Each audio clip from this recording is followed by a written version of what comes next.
ఈరోజు మనతో ఉన్న వ్యక్తి స్ఫూర్తికి రూపకర్త. శరీర దృష్టి లేకపోయినా పర్వాలేదు, విజ్ఞాన దృష్టితో ఏమైనా సాధించొచ్చు అని చెప్పే ఒక గొప్ప వ్యక్తి. ఆయనే బాదావత్ ప్రభాకర్ గారు. నమస్తే సార్. నమస్తే అమ్మా. ప్రభాకర్ గారు, మీ ప్రయాణం పుట్టినప్పటి నుంచి కూడా మీ చిన్నతనం కావచ్చు, ఇంటర్మీడియట్ కావచ్చు, జేఎన్టీయూ దాకా అసలు ఎలా సాగింది? ఓకేమ్మా, ముందుగా స్టార్ట్ చేసే ముందు వీక్షకులకు అందరికీ నమస్కారం. నా ప్రయాణం మహబూబాబాద్ నుంచి ప్రారంభించే ముందు be proud to be an Indian అంటే యాక్చువల్గా మనము ఈ ఇండియన్గా పుట్టినందుకు నేను ఏదో చేద్దాం అనుకుంటున్నాను. సో నా బాధ్యతగా నేను దాని నుంచి ప్రారంభిద్దాం అనుకుంటున్నామ్మా. యాక్చువల్ ఏంటంటే దాని మ్యాథమెటికల్గా A I plus B I plus C I plus D I అంటే ఐ అనేది ఏంటంటే just common factor A plus B plus C plus D అనేది జస్ట్ మ్యాథమెటికల్గా రాస్తాం. ఏంటంటే నెక్స్ట్ జనరేషన్లో మనలో ఐక్యతను ఈ విధంగా డివైడ్ అండ్ రూల్ తోటి క్యాస్టిజమ్స్ ఏది హిందూ ముస్లిం క్రిస్టియన్ ఇంకా అనేక సెక్యులర్ స్టేట్ కాబట్టి ఉంది, దాన్ని అందరం ఇండియన్గా మారడం కొరకు నేను ఈ సిద్ధాంతాన్ని డిజైన్ చేశామమ్మా. నెక్స్ట్ ప్రతి ఒక్కరూ be proud to be an Indian అనేది వాళ్ళ బుక్స్ మీద వాళ్ళ ఆఫీసుల మీద రాసుకునే విధంగా గవర్నమెంట్ చర్య తీసుకుంటే మేము ముస్లిము, మేము హిందువులు, మేము క్రిస్టియన్లు అనేది మర్చిపోయి అందరం ఇండియా. ఎందుకంటే అక్కడ కామన్ ఎలిమెంట్ మనందరికీ ఐ అంటే ఏంటి, ఇండియాలో పుట్టాము, బర్త్ ప్లేస్, అది ప్లేస్ ఆఫ్ బర్త్, అది ఐ ఉంది. సో ఇది ప్రతి ఒక్కరు రికగ్నైజ్ చేసేస్తే మనము నెక్స్ట్ కులమతాలు, ఎందుకంటే నాకు ఈ ఆపరేషన్ సింధూర్ వల్ల నేను ఇనిషియేషన్ దీన్ని ముందు తీసుకుంటున్నానమ్మా. అందరం ఇండియన్స్, కులమతాలు కావు. మనం ఏంటంటే అందరం అదే సెక్టర్ మీద ఫైట్ చేద్దాం.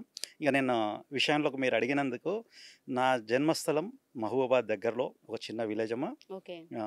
అక్కడ మా నాన్నగారు జస్ట్ ఆ టైంలో కాన్వెంట్లో జాయిన్ చేశారు. అప్పుడే వచ్చిన ఫాతిమా స్కూల్ అది. 10th క్లాస్ వరకు ఓకే, ఒక ఈజీగా స్టడీస్ అయిపోయాయి. తర్వాత నిమ్మకూరు ఏపీఆర్జెస్లో ఒక 2 years కృష్ణా డిస్ట్రిక్ట్లో చదివానమ్మా. అక్కడ 2 years అయిపోయినందుకు నాకేంటంటే అది నాన్ లోకల్ కేటగిరీ కింద 2 years చదివినందుకు ఇక్కడ జేఎన్టీయూ మెకానికల్లో సీట్ రావడం జరిగింది. ఎంసెట్లో నేను జేఎన్టీయూ మెకానికల్గా వచ్చి నేను అనుకుంటున్నాను, అయ్యో మెకానికల్ తీసుకున్నానే, కంప్యూటర్స్ ఎలక్ట్రానిక్స్ మిస్ అయ్యానే అని బాధపడ్డానమ్మా. కానీ ఎవరు ఏం తీసుకోవాలో అంత దేవుడు నిర్ణయిస్తారమ్మా. ఎందుకంటే నేను మెకానికల్గా తీసుకున్నందుకు నేను పవర్ ప్రాజెక్ట్స్ లాంటి మంచి గొప్ప ఇన్వెన్షన్స్ నాకు జేఎన్టీయూలో ఒక లైబ్రరీలో ప్రేరణ కలిగింది. 92లోనే ఇండియా ఫార్ ఎన్ ఇయర్ అనే ఒక బుక్ని నేను చూశాను. దాని తర్వాత రీసెర్చ్ అనేది అప్పుడు పవర్ క్రైసిస్ ఎక్కువ ఉండడం వలన నా డీవియేషన్ అంతా పవర్ మీద ఉండే అమ్మా. చదువుతున్నప్పుడే ఆలోచన వచ్చింది అంతే అమ్మా. అంటే ఇంటర్మీడియట్ నుంచి జేఎన్టీయూ స్టెప్ అనేది అసలు యాక్చువల్గా ఒక గ్రాడ్యుయేషన్ వచ్చినప్పుడు ఎవరు రీసెర్చ్ మీద ఉండదు. నా ఫోకస్ ఏంటంటే లో కాస్ట్ పవర్ జనరేషన్ సిస్టమ్. ఎందుకంటే అప్పుడు నడుస్తున్న విధానం ఏంటంటే పవర్ కట్స్. ఇప్పటిలాగా ఇన్వర్టర్స్ కూడా అంతగా ఎస్టాబ్లిష్ కాని స్ట్రక్చర్. సో ఈ పవర్ కట్స్ వల్ల మేము చాలా ఫేస్ చేస్తున్న ప్రాబ్లమ్స్ వల్ల తలెత్తిన ఈ ఆలోచన మాది. సో అప్పుడు అజిత్ గుప్తా గారు director, ministry of non conventional source of energy New Delhi గారికి నేను లెటర్ రాశాను. అనేక లెటర్ల తర్వాత వారు స్పందించి Urja Bharati, India for an year నాకు నేరుగా బుక్స్ పంపించారమ్మా. ఎందుకంటే నాకు లైబ్రరీలో ఆ బుక్ ఇవ్వనని చెప్పారు. సో నేను డైరెక్ట్ గవర్నమెంట్కే రాయడం జరిగింది. సో స్పందించారు. I thankful to Ajit Gupta sir. Okay sir. Sir, అయితే ఇప్పుడు మీకు ప్రభుత్వ ఉద్యోగం లభించింది అన్నారు కదా, ఎలా, దాని గురించి ఏమైనా చెప్తారా? యా అమ్మా, యాక్చువల్గా ఏంటంటే నా రీసెర్చ్కి అంటే ఎక్కడ సపోర్ట్ దొరుకుతుందో నాకు తెలియదు. సో మీన్ వైల్ ఏంటంటే మా ప్రిన్సిపల్ ఎంఆర్కే రెడ్డి గారి దగ్గరికి నేను వెళ్ళినప్పుడు నేనేంటంటే అప్పుడు యూనివర్సిటీ చెస్ క్యాప్టెన్ అమ్మా. నేను కళ్ళకు గంతలు కట్టుకొని చెస్ ఆడేవాడిని. అయితే ఎంఆర్కే రెడ్డి గారు అన్నారు, మనకేం ఫండ్స్ ఉండవు అని చెప్పేసి చెప్పడం జరిగింది. సో ఇక ఫండ్స్ ఉండవు అనుకున్నప్పుడు నేను గవర్నమెంట్కి లెటర్స్ రాశానమ్మా. గవర్నమెంట్ నుంచి సపోర్ట్స్ నాకు నిజంగా లభించలేదు. ఏంటంటే అది 95, నేను 3rd year బీటెక్లో ఉన్నాను. సో మీరు ఏదైనా ఒక డిజిగ్నేషన్ ఉంటే బాగుంటుంది అని చెప్పి మా ప్రిన్సిపల్గా సరే చెప్పడం వలన నేనేం చేశానంటే ఉమ్, ఆ టైంలో ఏపీపీఎస్సీ రాయడం జరిగిందమ్మా. ఓకే. సో రాయడంతో అది వచ్చేసింది. నేను జాబ్‌ని ఎళ్దామా? వద్దా? అనుకుంటే అందరూ నాకు వచ్చిన జాబ్ అది గెస్టెడ్ ర్యాంకు అసిస్టెంట్ ఎగ్జిక్యూటివ్ ఇంజినీర్ అంటే ఒక్కసారి నువ్వు జాయిన్ అయిపో. దాని తర్వాత అంతకైతే లీవ్ పెట్టుకోమంటే నేను డిపార్ట్మెంట్‌లో జాయిన్ అయ్యానమ్మా. పంచాయతీరాజ్ డిపార్ట్మెంట్‌లో ఫస్ట్ నా ఎంట్రీ ఓకే. అసిస్టెంట్ ఎగ్జిక్యూటివ్ ఇంజినీర్‌గా. అది ఓకే. నా నా బర్త్‌డే రోజే జాయిన్ అయ్యానమ్మా. 23 మార్చ్ 1998లో జాయిన్ అయ్యాను. ఓకే. జస్ట్ 1 ½ ఇయర్ కాలం గడిచేసరికి ఒక చిన్న యాక్సిడెంట్‌లో విజన్ పోయిందమ్మా. ఓకే. అంటే మీరు ఇప్పుడు ఆ విజన్ పోయిన సమయంలోనే కావచ్చు, కొన్ని ఒత్తిడులు కూడా ఫేస్ చేసి ఉంటారు కదా చాలా వరకు. అలాంటి టైంలో మీ కుటుంబం నుంచే కావచ్చు, సమాజం నుంచి కావచ్చు, ఎలాంటి మద్దతు లభించింది మీకసలు? యాక్చువల్‌గా చెప్పాలంటే అమ్మా, విషన్ ఉన్నప్పుడు లభించే గౌరవము, విషన్ లేనప్పుడు అది దక్కదమ్మా. అవును. అంటే బంధుమిత్రులకు చేదవుతాము, హ్మ్. అందరికీ చేదవుతూ ఉంటాము. ఎందుకంటే వాళ్ళ మీద భారం ఎక్కడ ఇతని భారం మా మీద పడతదో అని చెప్పేసి అవాయిడ్ అనే పొజిషన్‌లో సిస్టమ్‌లో, ఎందుకంటే మనం ఎక్కడ మింగిల్ అవ్వలేని పొజిషన్‌లో ఉంటామమ్మా. అవును. ఆహ్, సో ఎటు తిరగాలన్నా నేను థ్యాంక్స్ ఇక్కడ ఏంటంటే మా వైఫ్‌కి చెప్పొచ్చు. ఎందుకంటే పాపం తను ఆ టైంలో విషయం లేకున్నా ధైర్యంగా అంటే అప్పటికే మీకు పెళ్లయిపోయిందండి? లేదమ్మా. ఓకే. అంటే విషయం పోయిన తర్వాత ఓకే. మా మేనమామని, ఓకే. మేనత్త వచ్చేసేసి వాళ్ళు చెప్పారు. హుహు. సో మా అమ్మాయి ఉంది అంటే యాక్సెప్టెడ్. ఓకే. సో అక్కడ తనకేంటంటే ఈ మ్యారేజ్ అనేది ఆ టైంలో అంత ఇది లేకున్నా, హ్మ్. విషయం లేకుండా చేసేసుకున్నందుకు థ్యాంక్స్ ఎ లాట్. ఓకే. తర్వాత ఇన్వెన్షన్ అంటే ఈ బ్రెయిన్ అనేది మాత్రం కంటిన్యూస్‌గా రన్ అవుతూ ఉంటది కాబట్టి, విజన్ లేకుండా చాలా స్ట్రగుల్ అయితే పడ్డాను. నేను పడుతున్న స్ట్రగుల్ కంటే అసలు సొసైటీలో మిగిలిన వాళ్ళు ఎలా పడుతున్నారు? హ్మ్. ఈ సొసైటీని ఎందుకు చేంజ్ చేయలేము? ఓకే. ఇప్పుడు ఒక ఎంప్లాయీ నిరంతరం తన పని అతను చూసుకోవడానికే టైం అంతా అవునవును. గడిచిపోతుంటదమ్మా. సో ఇవన్నీ ఆలోచించలేడు. బట్ ఇప్పుడేందంటే నేను రెస్ట్‌లో ఉన్నాను. యాక్సిడెంట్ అయ్యి ఉన్నాను. అవును. నేను రోజు టీవీ ఆన్ చేసుకున్నప్పుడు నాకు అనేక ప్రాబ్లమ్స్ నాకు ఏది వినపడుతూ ఉంటాయి అవును. టీవీ ద్వారా. అవును. ఏంటి ఇదొక ప్రాబ్లమా? ఇదొక ప్రాబ్లమా? ఈ ప్రాబ్లమ్‌ని ఎట్లా సాల్వ్ చేయాలి? ఈ ప్రాబ్లమ్‌ని ఎట్లా సాల్వ్ అంటే భారతదేశంలోనే కాదు ప్రపంచంలో ఎన్ని సమస్యలుంటాయో, ఆ సమస్యలన్నీ నా ముందు పెడితే నేను ఎలా పరిష్కరించాలి? అది అని ఆరిజిన్ ఆలోచన. నుంచమ్మా. హ్మ్. ఆరిజిన్ అంటే ఇప్పుడు చాలా సమస్యలు డబ్బు మీద అవును. కేంద్రీకరించి అవును. ఉంటాయి. అసలు డబ్బు లేకుండా మనం జీవించడం సాధ్యమా? కాదా? అంటే అస్సలవ్వదు. అయ్యే పనే కాదు ఆ! కదా! అది యాక్చువల్ ఏందంటే క్యాపిటలిజం అనేదే మూలం. అవును. దీన్ని లేకుండా చేయడానికి మనం ఏమన్నా చేయగలుగుతామా అని క్యాపిటలిజం వర్సస్ హ్యూమనిజం అనే నెక్స్ట్ బుక్ రాబోతుందమ్మా నాది. హుహు. అంటే డబ్బుండదు. ఓకే. అందరం డబ్బు హ్యాపీగా లేకుండా. ఉంటాం. పుట్టినప్పటి నుంచి చనిపోయేంత వరకు హ్యాపీగా ఉంటామమ్మా. ఓకే. సో, అంత ఈజీ కాన్సెప్ట్‌ని పెట్టుకొని ఈ డబ్బెనక పరిగెట్టడం ఎందుకు అని జెప్పేసి నేను ఆలోచించి చాలా ప్రయత్నాలు చేశానమ్మా. అంటే అందరిని కలవడము. హుహు. సాధ్యం కాదు అంటూ ఉంటారు.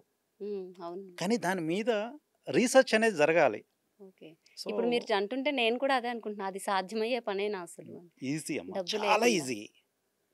ఇప్పుడు డబ్బు వల్ల వచ్చే అనార్థం ఏంటో అంటే $1 €1 రూపీ అయిందనుకో అమ్మా, హ్మ్.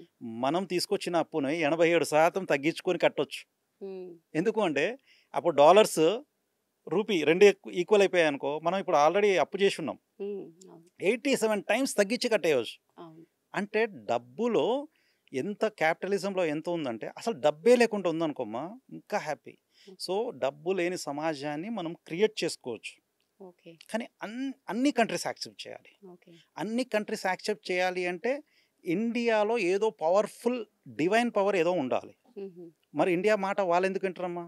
వాళ్ళిప్పుడు సుపీరియర్‌గా ఫీల్ అవుతున్న వాళ్ళు, అవును. ఎక్కడో రూ. 87 డాలర్‌కి ఇదున్న వాళ్ళు, మనం పోయి డాలర్ దగ్గరికి రూ. 1 వచ్చే విధంగా మనం డిజైన్ చేయలేం. కానీ మనం పవర్‌ఫుల్‌గా అవ్వాలి అంటే మన దగ్గర డివైన్ పవర్స్ ఉండాలి. అదేంటంటే అమ్మా, భగవంతుడు నాకిచ్చింది 2 ప్రపంచంలో బుక్స్‌లో మెన్షన్ చేయని 2 అద్భుతాలిచ్చాడమ్మా. హుహు. ఒకటి అన్లిమిటెడ్ పవర్ ఓన్లీ మాస్ తోటి క్రియేట్ చేయొచ్చు. అంటే ఒక ఏదన్నా ఒక మాస్ ఉందనుకోమ్మా, దానంతట అదే తిరుగుకుంటా ఉమ్, ఎలక్ట్రిసిటీ ఇస్తుంది. ఉమ్, కానీ ఇప్పుడు మనం ఏం చేస్తున్నాం? క్రూడ్ ఆయిల్ బయట దేశాల నుంచి కొంటున్నాం. అవును. నెక్స్ట్ బ్యాంబూస్ ఉమ్, బయట దేశాల నుంచి కొంటున్నాం. అవును. కోల్ బయట దేశం నుంచి కొంటున్నాం. టింబర్ ఇట్లా ఏంటమ్మా, మన డబ్బంతా బయటికి వెళ్ళిపోతుంది. అవును. ఫారెన్ ఎక్స్చేంజ్ అంతా మనది ఎక్స్పోర్ట్ రూపంలో ఉండాల్సింది కాస్త ఇంపోర్ట్ రూపంలో ఉండడం వలన మనం వీక్ అయిపోతున్నాం. అవును. మనం స్ట్రాంగ్ కావాలంటే ప్రభుత్వాలు ఆదాయాలని పెంచుకోవాలమ్మా.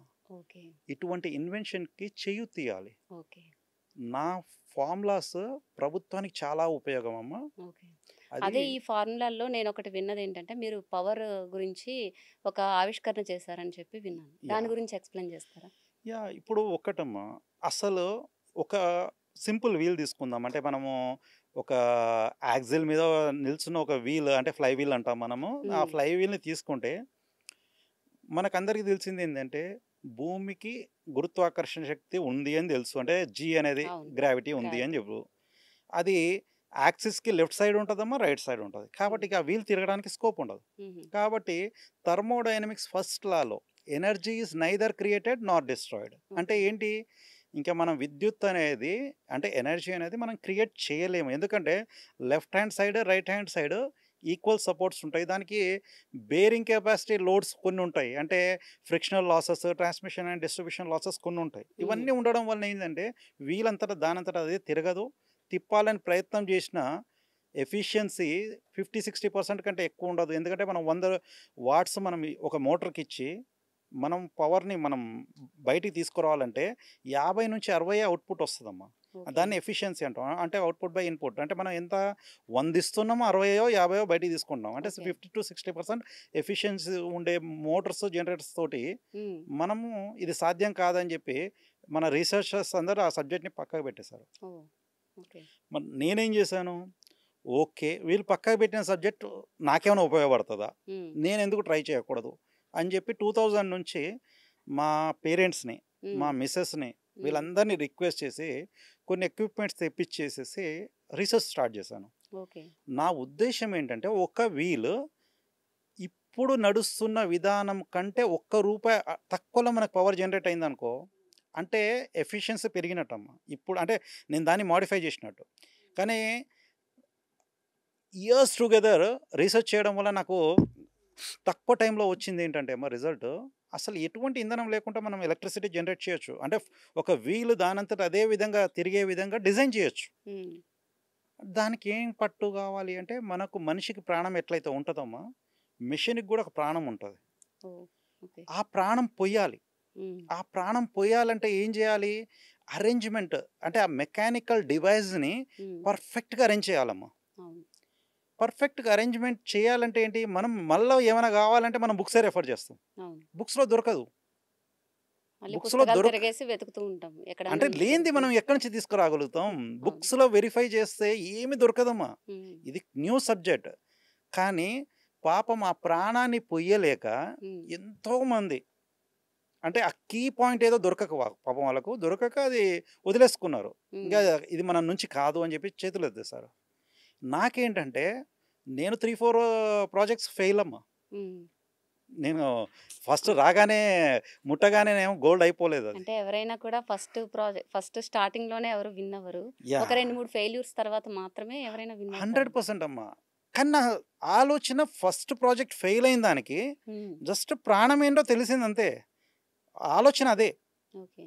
ఒక డివైస్, ఒక వీల్ ఉంది, దాన్ని ఎలా తిప్పాలి అనే దాంట్లో డ్రాబ్యాక్స్ వచ్చాయి. ఉమ్, ఆ డ్రాబ్యాక్స్ని ఆలోచిస్తే ఓకే, ఎందుకు తిరగట్లేదు, ప్రతిదీ కిందికి వచ్చేందుకు ఆగుతుంది, మళ్ళీ ఓకే. కింద నుంచి అది పైకి వెళ్ళడానికి మనం ఏం చేయాలి, ఉమ్, అది తెలుసుకోలేకపోయామనుకోమ్మా, ప్రతి వస్తువు బరువు ఉన్న ప్రతి లోడ్ వచ్చి కిందికి వచ్చి ఆగిపోతుంది. అవును. అది అందరికీ తెలిసిన సత్యమే. ఇంక దాంట్లో కొత్తగా తెలుసుకోవాల్సింది ఏంది? కాకపోతే నేను దాన్ని కూడా అధిగమిద్దామని చెప్పి ట్రై చేశాను. ఉమ్, కానీ అక్కడ ఎదుర్కొన్న ఫెయిల్యూర్స్, ఓహో, అంటే ఒక వీలు ఈ కారణం చేత తిరగదు అని చెప్పి నేను డిసైడ్ అయ్యా. ఓకే. ఓవర్ ది అంటే అందరు పడుకున్నప్పుడు నాకున్న పని ఏంటంటే ఏమో ఆలోచించడం. అంటే నాకు ప్రశాంతంగా ఏందంటే నైట్ టైమ్స్ చాలా ప్రశాంతంగా అనిపిస్తది. ఫైనల్‌గా ఇది కనుక్కున్నారా? అయితే తక్కువ ఖర్చుతో కరెంటు ఎలా అనేది? అస్సలు తక్కువ ఖర్చు కాదమ్మా. అసలు ఖర్చు లేదుగా. అంటే ప్రపంచంలో ఇంధనం అనేది అసలు యూజ్ చేయకుండా చేయొచ్చు. చేయొచ్చంటారా? 100% చేయొచ్చు. ఓకే. అది అయితే అప్రూవ్ అయిందా సార్? అప్రూవ్ కావడానికి ఇక్కడ 2004కి నేను పేటెంట్‌కెళ్ళానమ్మా. హుహు. మొదటిసారి. హ్మ్. అంటే విజువల్లీ ఛాలెంజ్డ్ హ్మ్. అన్ని ప్రాబ్లమ్స్ ఫేస్ చేసుకుంటూ 2004లో నేను ఎళ్ళాను. హ్మ్. ఎళ్ళినప్పుడు 2 పేటెంట్స్ ఫైల్ చేశాను. అక్కడ ఓకే. నాకు ఎదురైన సమస్యలేంటంటే క్లెయిమ్స్ రాయాలి. ఓహ్! ఓకే. ఆ క్లెయిమ్స్ నేను రాయలేను. డిజైన్ దింపాలి. అవును. అది నేను దింపలేను. సో, గవర్నమెంట్ సపోర్ట్ అనేది నాకుండాలి. ఆ హ్మ్. గవర్నమెంట్ సపోర్ట్ ఉందా అంటే గవర్నమెంట్ సపోర్టు ఒక్క సీఎం పర్మిషన్ తీసుకోవాలన్నా, పీఎం పర్మిషన్ తీసుకోవాలన్నా, ప్రెసిడెంట్ పర్మిషన్ తీసుకోవాలన్నా అప్పుడు అబ్దుల్ కలాం గారు ఉండేమ్మా. అవును. మంచి వ్యక్తి. హ్మ్. నా లెటర్‌కి రెస్పాండ్ అయ్యారు. ఓకే. అక్కడ డీఎస్‌టీ రామ్మూర్తి గారు ఉంటారు. ఎళ్లి కలవండి అని చెప్పేసి అక్కడ పీఎం నాయర్ గారి నుంచి రిప్లై రావడం జరిగింది. నేను ఎళ్దాం అనుకుంటే మా పాప జస్ట్ 9థ్ మంత్ అంటే మా మిసెస్ క్యారింగ్‌లో ఉండే. మేల ఓకే. ఆహ్, ఆహ్, 2005. ఓకే. సో, నేను ఎళ్ళలేని పరిస్థితిలో ఉండే. లెటర్ వచ్చింది. ఓకే. ఎళ్ళలేదమ్మా. సో, విజువల్లీ ఇంపేర్డ్‌గా నేను అవకాశాలు నా అంతటా నేను కూడా చాలా మిస్ చేసుకున్నాను. ఓకే. విషయం లేకుండా చాలా అనర్థాలు జరుగుతుంటాయమ్మా. అంటే హ్యాండిక్యాప్‌నెస్ అనేది అంటే అది హ్మ్. వరం కాదమ్మా, శాపమే. హుహు. అది నాకు అంటే మీరు అడిగిన కానీ దాంట్లో మీరు విజువల్ ఇంపైర్డ్‌గా అయితే అసలు ఏమీ ఆలోచించలేదు. అన్ని విజన్ ఉన్న పర్సన్స్ కూడా చేయలేని పనులు కూడా మీరు చేశారు. సో, దానికి మీరు గర్వంగా ఫీల్ అవ్వచ్చు కదా! నేను ఇక్కడ ఏమంటున్నానంటే అమ్మా, ఒకటి విషయం లేదని బాధపడితే ఈ సిస్టమ్స్ అన్నీ మీకు అందుబాటులోకి అవును. రావమ్మా. హ్మ్. నాకు ఎదురయ్యే వాటికి నేను బాధపడుతూనే హ్మ్. ఇంకెవ్వరికి హ్మ్. అసలు ఈ సిస్టంలో నేను బాధపడ్డాను. ఇంకెవరు బాధపడకూడదు అనేది అవును. నా మెయిన్ మోటో అమ్మ. హ్మ్. అందుకే చాలా రీసెర్చ్ చేసేసి హ్మ్. ముందు 'ఇండియా ది సూపర్ పవర్' అనే ఒక బుక్ రాద్దామని చెప్పేసేసి స్టార్ట్ చేశానమ్మా. ఓకే. రాయాలంటే ఎవరో ఒకరు కోఆపరేషన్ అవసరం. నేను రాయలేను. అవును. సో, చాలా ప్రాబ్లమ్స్ తలెత్తాయి. ఇంగా డెఫినెట్‌గా ఇది కుదరదని చెప్పి సినిమా సైడ్ ఒక స్టోరీ రాసానమ్మా. హ్మ్. స్టోరీ రాసినా దాన్ని డైరెక్ట్ జేయడానికి, ప్రొడ్యూస్ చేయడానికి అది కూడా నాకుండే కష్టమైన పని. పరిమితులు చాలా లిమిటెడ్. అవును. మా పేరెంట్స్ ఏంటంటే, "ఆస్తులమ్మి సినిమాలు తీసినోళ్ళు ఎవరు బాగుపడలేదని" జెప్పేసేసి అదే. చెప్పడం వల్ల నేనింక ప్రాజెక్ట్‌ని వదులుకున్నాను. హ్మ్. దేవుడేంటంటే నాకు జస్ట్ కొన్ని సపోర్ట్స్ అయితే అందిచ్చారు. సినిమాకి నేనే పాటలు గూడా రాసుకున్నానమ్మా. ఆ హుహు. లెవెల్ వరకు అంటే భగవంతుడు అన్నీ సమకూర్చాడు. ఓకే. కాకపోతే సినిమా బయటికి రాలేని పరిస్థితి ఎందుకు అంటే, ఎక్స్‌పెన్సివ్ అవుతదేమో అని జెప్పేసి. ఓకే. ఓకే. ఆ సార్ టైం ఇప్పుడు నెక్స్ట్ మీరొక పుస్తకం రాసారు. Yeah! AI versus PV. Yeah! దాని గురించి చెప్తారా? 'Advancing India versus Prabhakar's vision.' Yeah! ఇప్పుడు ఏఐ వరల్డ్ అమ్మా. హ్మ్. అవును సార్. Smart world. అవును సార్. నేను ఉదయం ఫస్ట్ ఏఐ అనగానే నేను అదే అనుకున్నా. Advancing India versus Prabhakar Prabhakar's vision vision. అంటే ఏంటసలు? అందులో ఏమి దేని గురించి అసలు మెన్షన్ చేశారు? యాహ్! దాని గురించి డీటెయిల్స్ తెలుసుకోవాలని ఉంది. ఇప్పుడు వరల్డే ఏఐ అమ్మా. అంటే హ్మ్. మనం ఉదయం లేస్తే వినే వర్డ్ ఏఐ. హ్మ్. సో, ఏఐ తోటి మనకొచ్చే బుక్ ఏంటి? 'Advancing India.' అంటే అవును. మనము ఇండియా చాలా ఫాస్ట్‌గా అభివృద్ధి చెందుతుందమ్మా. అవును. కానీ అభివృద్ధి చెందుతుంది అనడం కంటే, నా ఆలోచనలతోని కంపేర్ చేస్తే హ్మ్. ఇండియా ఎంత అడ్వాన్స్ అయ్యున్నది అని జెప్పేసేసి కంపారిజన్ అమ్మా. అంటే వర్సెస్ కదా! హ్మ్. అవునవును. అంటే నా ఆలోచనలు ఎక్కడ ఉన్నాయి? హ్మ్. నా ఆలోచనలేంటంటే, అందరు హ్యాపీగా 100% ఎంప్లాయ్‌మెంట్ తోటి ఉండాలి అనుకుంటున్నా. హ్మ్. ఇప్పుడుందా? లేదు. సిస్టమ్ లేదు. ఎంప్లాయ్‌మెంట్ జనరేట్ కాదు. అక్కడేంటంటే నేను రాసిన సిస్టమ్‌లో 100% ఎంప్లాయ్‌మెంట్ కాదు. హ్మ్. 200, 300, 400% అంటే ఒక వ్యక్తికి 3, 4, 5 ఉద్యోగాలు కూడా చేసుకునేంత టైం ఉంటుంది. హ్మ్. సో, ఈ కంపారిజన్ అడ్వాన్సింగ్ ఇండియాలో లేనిది ప్రభాకర్స్ విషయంలో ఉంది కదా! హుహు. నెక్స్ట్ నేను చేసేది ఏందంటే, డబ్బు అనేది క్యాపిటలిజం అనేది హ్మ్. చాలా అనర్థాలు క్రియేట్ చేస్తుంది. హ్మ్. ఇప్పుడు 2025 తర్వాత వచ్చే ఇయర్ టక్కన చెప్పండి 2026 అని చెప్తామమ్మా. చెప్పేస్తారు. హ్మ్. కానీ 24 అయితే రాదు కదమ్మా. రాదు. ఎప్పుడు అసెండింగ్ నెంబర్‌లు ఉండేటప్పుడు మీ పని దినాల్ని కూడా అసెండింగ్ ఆర్డర్‌లో ఉంచుకుంటే హ్మ్. Time and work equity. హ్మ్. అను పలాని టైంలో వర్క్ చేసింది. నెక్స్ట్ డే గ్యాప్ తీసుకుంది. హ్మ్. మళ్ళా థర్డ్ డే మళ్ళీ కొంచెం హార్డ్ వర్క్ ఎక్కువ చేసింది. ఉమ్, మీదంతా అసెండింగ్ ఆర్డర్లో ఇస్తే ఉమ్, సరిపోతుంది. క్యాపిటలిజం అక్కర్లే, ఇక్కడ డబ్బు అక్కర్లా. నువ్వు ఎంత పని చేసావు అనేది గవర్నమెంట్కి అవసరం. ఓకే. అది చాలా సింపుల్ అమ్మా. ఇవన్నీ కూడా ఈ బుక్ లోనే రాశారా చాలా సార్ మీరు? ఈజీగా, అంటే పిల్లలకు అర్థం అవ్వాలి, అది గవర్నమెంట్కి అర్థం కావాలి. ఉమ్, సో పిల్లలకు అర్థమైంది అనుకోమ్మా, ఎప్పుడో కౌటిల్యుడు అంటే ఉమ్, గౌతమ బుద్ధుడు ఆ టైంలో రాసిన ఎకనామిక్స్ అంటాం మనం. ఉమ్, ఆ ఎకనామిక్స్ని ఈరోజు ఎందుకమ్మా లాభము నష్టము? మనిషి ఒక బిల్డింగ్ కొని ఎత్తుకుపోతాడా? పోడు కదా. లేదు. జస్ట్ ఇక్కడ ఉన్నంత వరకు అనుభవించడానికి మాత్రమే. అనుభవించడానికి నా సిస్టమ్ సరిపోతుందమ్మా. ఆ, నేను క్లియర్గా చెప్పగలుగుతా, ఒక మనిషి అనుభవించడానికి నువ్వు గతంలో ఎంత అనుభవించావో ఉమ్, దానికంటే రిచ్గా అనుభవించే స్ట్రక్చర్ని డిజైన్ చేశాను. ఉమ్, అది తెలుసుకుందాం. నేను ఇప్పుడు 2147 అంటే 200 సంవత్సరాలు మన స్వాతంత్రం వచ్చిన తర్వాతనైనా సరే ఉమ్, ఈ రూల్ ఇంప్లిమెంట్ అవ్వడానికి మనం అప్పుడు ఎవరం ఉండము. అప్పుడు ఇంప్లిమెంట్ అయినా కూడా ఉమ్, అక్కడ ఉండేది ఎవరు? మనవాళ్ళు ఉంటారు, అవును, ముని మనవాళ్ళు ఉంటారు. అవును, వాళ్ళు హ్యాపీగా ఉంటే చాలు కదమ్మా. అవును. ముందు సిస్టాన్ని తెలుసుకుంటే సరిపోద్ది. ఏంటి ఈ యుద్ధాలు, ఎందుకు ఈ ఎకనామిక్స్ లేకుండా చాలా చేయొచ్చమ్మా. ఓకే. అంటే ఎకనామిక్సే వరల్డ్ కాదు, వితౌట్ ఎకనామిక్స్ కూడా బతికేయచ్చు. క్యాపిటలిజం వర్సెస్ హ్యూమనిజంలో ఉమ్, ఒకటను, నీ పక్కన ఒక యాక్సిడెంట్ జరిగి ఎవరైనా పడి ఉన్నారనుకో, నువ్వు ఇక్కడికి నా ప్రోగ్రామ్ ఉంటుంది కాబట్టి నువ్వు ఇక్కడికి రావాల్సి వస్తుంది. హరిబరిగా రావాల్సి వస్తుంది, అక్కడ Sure. రెస్పాండ్ అవ్వలేము. అది హ్యూమనిజంలో ఉండదమ్మా. అవును, హ్యూమనిజం అనే కాన్సెప్ట్ ఎలా ఉంటుందంటే, ఇక్కడ వర్క్ అనేది నీ ముందు ఏ అబ్స్ట్రక్షన్ లేనప్పుడు మాత్రమే నువ్వు ఇక్కడికి రా. ఉమ్, నీ ముందు ఒక యాక్సిడెంట్ జరిగిందనుకో, ఫస్ట్ ఆ వర్క్ చూసి నీకు అది చేస్తే 10 times ఇన్సెంటివ్స్ ఇస్తా అంటే ఏది చేస్తావమ్మా? గ్యారంటీగా అదే చూసుకుంటారు, 10 times ఇస్తాను ఇన్సెంటివ్. ఎందుకంటే హ్యూమన్ రెస్పాన్సిబిలిటీ కాబట్టి. ఎస్, హ్యూమనిజం అది చెప్తుందమ్మా. అవును, క్యాపిటలిజం ఏం చెప్తుందంటే, టైంకి రాకపోతే నీ శాలరీ నీకు కట్ శాలరీ చేస్తారు. కట్ అయిపోతుంది.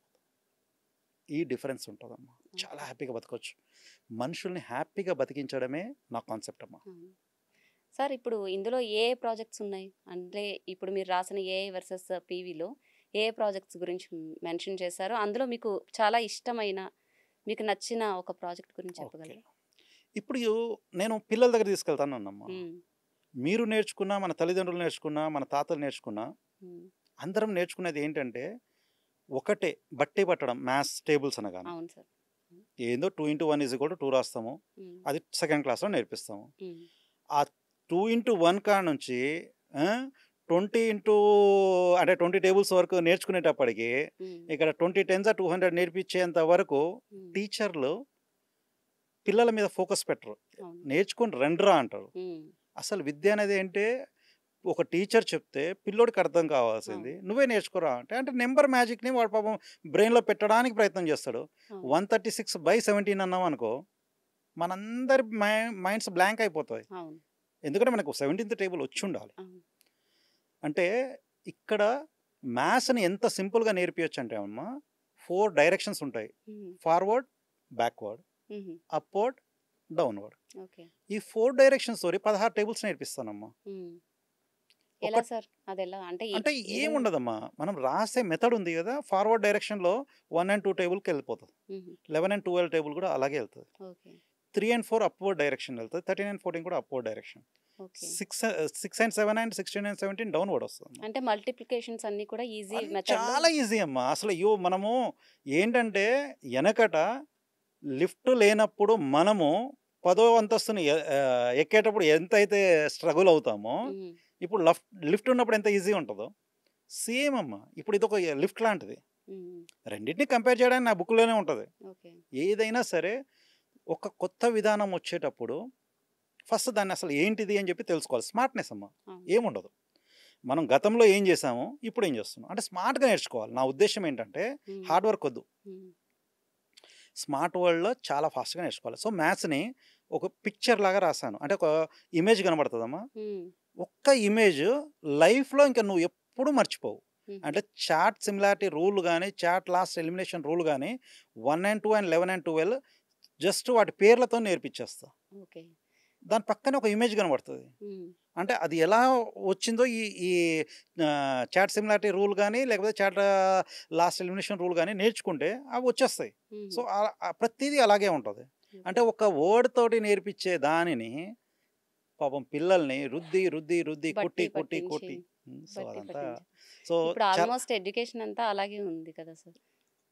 అయితే బట్టి ఇక్కడ చదువులు. నేను humble request state and central governments, ఎందుకంటే విద్య అనేది ఎల్కేజీ అంటే నర్సరీ ప్లే స్కూల్ నుంచి స్టార్ట్ చేస్తే um, play school, nursery, LKG, UKG, first class, second class um, ఇవన్నీ అవసరం లేదమ్మా. 8th క్లాస్ వరకు only sports, swimming, um, dancing, chess ఇటువంటి మీద పిల్లలకు ఫోకస్ పెట్టాలి. ఉమ్. బాడీ. ఏ 8 years ఎప్పుడైతే వస్తుందో ఉమ్, అప్పుడు వాడికి మైండ్ మెచ్యూర్ అవుతుంది. అవును. ఏమ్మా చిన్న కోడి పిల్ల మీద బరువు పెడితే వాళ్ళు అది తట్టుకోలేరు. పడిపోతుంది. మన పిల్లలు అట్లాంటి వాళ్ళే. మన పిల్లల మీద మనం ఎందుకమ్మా భారం పెట్టి మనము 5 లక్షల ఫీజులు ప్లే స్కూల్స్కి, నర్సరీకి, ఎల్కేజీకి, యూకేజీకి ఎందుకమ్మా పెట్టడం? అవును. అవసరం లేదు. 8th నుంచి స్టార్ట్ చేద్దాం, 8 years నుంచి. గవర్నమెంట్ ఎలాగో 100% ఎంప్లాయ్మెంట్ ఇవ్వనప్పుడు నేను తర్వాత 15 years ఎడ్యుకేషన్ తీసుకొస్తాను. ఫస్ట్ 5 years ఉమ్, ఏది 5 years స్లాబే ఉంటుందమ్మా, 8 to 5 ఉమ్, 5 years. దాని తర్వాత నెక్స్ట్ 5 years ఇది హై స్కూల్ అండ్ ఇంటర్మీడియట్ కలుస్తుంది. ఉమ్, దాని తర్వాత నెక్స్ట్ 5 years గ్రాడ్యుయేషన్ ఉంటుంది. అవును. ఆ నెక్స్ట్ 5 years 20 years స్లాబ్లో వచ్చేసేటప్పటికి పోస్ట్ గ్రాడ్యుయేషన్ చేసేయచ్చు. అంటే 20 years లోపల అంటే ఎడ్యుకేషన్ ప్లాన్స్ ఈ 5 years తోటి తీసుకొస్తే గవర్నమెంట్ అస్సలు పిల్లలు ఎనర్జెటిక్గా హ్యాపీగా ఉండగలుగుతారు. ఫీజులు కట్టి కట్టి కట్టి పిల్లలు దెబ్బలు తిని మానసిక ఒత్తిడికి గురి అవ్వడం కంటే 8 years నుంచి ఎడ్యుకేషన్కి పోవాలి. 8 years కంటే ముందు వాళ్ళకి ఏంటంటే వెనకట చూడమ్మా, అందరికి ఆరోగ్యం కావాలంటే సన్ లైట్ మీద బాడీ మీద అవునవును. పడాలి కదా, ఎండలో వెళ్ళేవారు. డి విటమిన్ ఉండాలి కదా. అవును. ఒక మంచిగా అతను స్విమ్ చేసినా, అతను రన్ చేసినా ఇవన్నీ వస్తాయి. బాడీ ఎక్సర్సైజెస్ ఉండట్లేదు. బాడీకి పని చెప్పట్లేదు తీసుకుపోతాం ఎవరు. ఏసీ రూమ్లలో కుక్కుతాం, కూర్చోబెట్టి 5 లక్షల ఫీజు కట్టేస్తాము, అంతే. బాయిలర్ కోళ్ళలాగా పిల్లల్ని పెంచుతాం. తర్వాత జబ్బులు రావమ్మా. వస్తాయి, ఖచ్చితంగా వస్తాయండి. సిస్టమ్ మారాలమ్మా, పేరెంట్స్ మారాలి. అవును. 8 years నుంచి మాత్రమే పిల్లల్ని అదే ఇంటర్నేషనల్ స్కూల్స్ నడపమనండి, అదే కాన్సెప్ట్ స్కూల్ని నడపమనండి, అదే బడ్జెట్ స్కూల్ని నడపమనండి. కానీ 8 years నుంచి స్టార్ట్ చేయండి. ఈలోగా అప్ టు 8 గవర్నమెంట్ ఇనిషియేటివ్ తీసుకొని నో పే, అక్కడ పే ఏం తీసుకోవద్దు, ఉమ్, వాళ్ళకు ఓన్లీ స్పోర్ట్స్ నేర్పియండి, ఎంటర్టైన్మెంట్, ఆల్ఫాబెట్స్ నేర్పియండి, 1 to 3 నేర్పియండి. ఈజీ టాస్క్స్ ఏదైతే ఉంటుందో పిల్లోడికి ఉమ్, వాడు హ్యాపీగా ఉండాలి. వాడికి పనిష్మెంట్ ఎందుకమ్మా? చిన్నోడికి వాడికి 7 years వయసు లోపల ఎంతమంది ఫ్రస్ట్రేషన్కి గురవుతారు. పిల్లలకి ఏంటంటే ఈగోస్ ఉంటాయి. అవును. నీకు ఇది రాదురా అనగానే నవ్వేస్తారు అందరు, అవును. అదొద్దు. నవ్వగానే వాళ్ళు హట్ అయిపోతారు. హట్ అవుతారు, చాలా. ఎడ్యుకేషన్ దూరం అవుతారు. సో అనేక సందర్భాలలో మేధావులందరూ చర్చిస్తూ ఉంటారమ్మా. ఉమ్, కానీ నాది ఇక్కడ నుంచి కాదు, నేను అసలు ఎడ్యుకేషన్ స్టార్ట్ చేయాలన్నదే 15 years వరకు. ఉహు, 15 years నుంచి ఎడ్యుకేషన్ స్టార్ట్ అవుతుందమ్మా నా ఉహు. ప్లాన్లో అసలు. ఓకే. కానీ ముందు ఏం చేయమంటున్నా అంటే 8 years నుంచి ఫస్ట్ స్టార్ట్ చేయండి, ఉమ్, దాన్ని 10 yearsకి జంప్ చేయండి, ఓకే. దాని తర్వాత 12కి తీసుకెళ్ళండి, ఓకే. తర్వాత 15. అంటే గ్రాడ్యువల్గా ఏ సిస్టమ్ బాగుందో మీరు రీసెర్చ్ చేయండి, ఉమ్. బాగుంటుంది. ఒకప్పుడైతే ఇలాగే ఉండేది కదా సార్. 5 సంవత్సరాలు వచ్చినప్పుడు వాళ్ళు స్కూల్కి వెళ్ళేవారు చిన్నప్పుడు. అది అమెరికాలో కూడా ఇప్పుడు అలాగే ఉందమ్మా. అంటే కానీ కొన్ని ఇక్కడ ఏంటంటే కంట్రీస్లో 2 కంప్లీట్ అయ్యి 3 వస్తాయి అనగానే అక్కడ ప్లే నర్సరీలో స్కూల్స్ వేయడం, అని ప్లే ఇదని స్కూల్స్. అదని పెట్టేస్తున్నారు. ఆ, పిల్లలకి కొంచెం ఇబ్బంది అవుతుంది. ఆ, నేను బోత్ స్టేట్ అండ్ సెంట్రల్ గవర్నమెంట్కి రిక్వెస్ట్ చేస్తున్నాను, పిల్లల తల్లిదండ్రులకు పాదాభివందనాలు. ఈ ప్లాన్ మీ పిల్లల కోసమే, నా కోసం కాదు. ఉమ్, వాళ్ళ భవిష్యత్తు మీరు 5 లక్షలు ఎలాగో పే చేయాలనుకుంటే 8 years వచ్చిన కాంచి పే చేయండి. ఉమ్, 8 years లోపల గవర్నమెంట్ అనేది నో పే స్కూల్స్ పెట్టండి, ఓకే. అక్కడ స్పోర్ట్స్ పెట్టండి. ఓకే. అది నా మెయిన్ ఇది ఇదమ్మా. నెక్స్ట్ సార్ ఇప్పుడు మీరు స్మార్ట్ లెర్నింగ్ మోడల్ కూడా ఒకటి ఆవిష్కరించారు కదా. స్మార్ట్ లెర్నింగ్ మోడల్ అనేది ఇప్పుడు మీరు నాకు చెప్తున్నారు కాబట్టి నాకు తెలుస్తుంది. కానీ తెలియని వాళ్ళని మీరు ఎలా అట్రాక్ట్ చేస్తారు? అసలు పిల్లలకి ఎలా తెలుస్తుంది ఇది? మీరు ఒక బుక్ రాశారు అని కానీ, దాంట్లో ఈజీ మెథడ్స్ ఉంటాయని కానీ, వాళ్ళకి తెలిసేలా ఏం చేస్తారు మీరు? ఇప్పుడు నేను అంటే డోర్ టు డోర్ తిరిగే పొజిషన్లో నేను లేను, ఓన్లీ సోషల్ మీడియానే ఉంది, ఎలక్ట్రానిక్ ప్రింట్ మీడియాస్ని ఇది చేసుకోవాలి. ఫస్ట్ థింగ్ ఏంటంటే గవర్నమెంట్స్కి, అంటే కొంతమంది గవర్నర్స్కి, సీఎంస్కి, ప్రైమ్ మినిస్టర్స్కి, మినిస్టర్స్కి, క్యాబినెట్ మినిస్టర్స్ చాలామందికి లెటర్స్ రాశాను. వాళ్ళ దృష్టికి వెళ్ళినా కూడా వాళ్ళ ఉద్దేశం ఏంటంటే మీరు ఇది ప్రూవ్ చేయండి అని చెప్తున్నారు. నాది నేను ప్రూవ్ చేసుకోవడానికి ఎవరో ఒకరు స్టార్ట్ చేయాలి. అంటే మీకు అనుభవం ఉంటేనే జాబ్‌లో తీసుకుంటాను అంటే అనుభవం ఎప్పటికి రాదు. గవర్నమెంట్స్‌కి ఏందంటే చాలా ఇన్‌స్టిట్యూట్స్ ఉన్నాయి. హ్మ్. గవర్నమెంట్ ఎక్స్‌ట్రా పే చేయాల్సిన అవసరం లేదు. హ్మ్. దీన్ని మెరిట్స్, డీమెరిట్స్ కూర్చొని నాతోని డిస్కస్ చేస్తే హ్మ్. నేను పూర్తిగా ఎక్స్‌ప్లెయిన్ చేయగలుగుతాను. ఓకే. ఇదేంటంటే అమ్మ మెట్లెక్కే విధానం నుంచి లిఫ్ట్‌లో ఉండే విధానము అని చెప్పి స్మార్ట్ లెర్నింగ్ మెథడ్స్ అంటే ఏంటంటే హ్మ్. జస్ట్ ఒక ఇమేజ్ చూసేసి హ్మ్. చనిపోయేంత వరకు ఇక ఆ మ్యాథ్స్ మర్చిపోవడమ్మా. హ్మ్. అంత స్మార్ట్‌గా ఉన్నప్పుడు దాని మీద దృష్టి పెట్టాలి. ఏంటి ఆ స్మార్ట్‌నెస్? హ్మ్. పాతది ఏంటి? కొత్తదేంటి? ఆ రెండిటికి డిఫరెన్స్ అయితే క్లియర్‌గా కనబడతది కదా! అవును. సెకండ్ క్లాస్ పిల్లోడికి ఆ 2 ముందు పెట్టి ఏది బాగుంది అని చెప్పేస్తే అయిపోతది. స్మార్ట్‌నెస్ తెలిసిపోతుంది. అవును. సరే అలాగే మీరు టైమ్ ప్రాజెక్ట్ కూడా ఏదో చేశారని యాహ్! విన్నాను. దాని గురించి ఎక్స్‌ప్లెయిన్ చేస్తారా? యాహ్! ఇప్పుడు 'ప్రభాకర్స్ నెక్స్ట్ జనరేషన్ టైమ్' అనేది ఏంటమ్మా, నేనిప్పుడు టైమ్‌ని ఇవాళకి ఇవ్వాళే మార్చేయమన్నాననుకోండి, హ్మ్. రేపటి నుంచి ధర్నాలు స్టార్ట్ అవుతాయి. జనరల్‌గా అవును. ఏంటంటే మన దగ్గర ఉండేదేంటంటే మంచిని గ్రహించడం కంటే చెడు బాగా స్ప్రెడ్ అవుతుంది. ఇదవుతది. నెక్స్ట్ జనరేషన్ టైమ్ పెట్టేసాననుకోండమ్మా, హ్మ్. ఆల్టర్‌నేట్ అంటే ఏంటి? ఇప్పుడు దీనికి బదులుగా అది వాడదాం. అవును. ఎందుకు వాడదామంటే 24 అవర్స్ టైమ్ ఫ్రేమ్ ఉంది. హ్మ్. అవును. దానికి 60 మినిట్స్, 60 సెకండ్స్ ఉంది. అవును. దానికి బదులుగా రీప్లేస్ అయ్యి 10 అవర్స్ ఏ డే ఉంటది. హుహు. 100 మినిట్స్ పర్ అవర్ ఉంటది. 100 సెకండ్స్ పర్ మినిట్ ఉంటది. ఓకే. అంటే దీంట్లో వచ్చే రెండిటికొచ్చే డిఫరెన్స్ ఏంటంటే మల్టిప్లికేషన్ కానీ, డివిజన్ గానీ, ఫిజిక్స్‌లో గానీ, మనకు మ్యాథ్స్‌లో గానీ జనరల్‌గా ఫాలో అయ్యేది ఏంటంటే మల్టిప్లికేషన్స్, డివిజన్స్ 100 తోని గానీ, 10 తోని గానీ ఈజీ అమ్మ. హ్మ్. అందుకే మనకు సీజీఎస్ సిస్టమ్, ఎంకేఎస్ సిస్టమ్ చాలా ఎఫ్‌పిఎస్ సిస్టమ్ కంటే ఫార్ బెటర్. ఓకే. సో, మరి అన్నీ చేంజ్ చేశారు. ఎస్ అనేది నా కోసం వదిలేసారు. ఆ ఎస్‌ని నేను చేశాను. అది 10 తోటి, 100 తోటి. So, multiplication easy, division easy. హ్మ్. 24/60 ఉండని. హ్మ్. ఇది కూడా ఉండని. ఇప్పుడు పక్కన స్టాండ్ బై మనకు మెట్లుంటాయి, లిఫ్ట్ ఉంటది కదా! అవునవును. ఆ సిస్టమ్ ఉండని, ఇది సిస్టమ్ ఉండని. ఎవరు దేన్ని ఫాలో అయినా ఏదో ఒక రోజు హ్మ్. ఈ రెండిట్లో ఏది బావుంది అనుకుంటే people will adopt. Okay.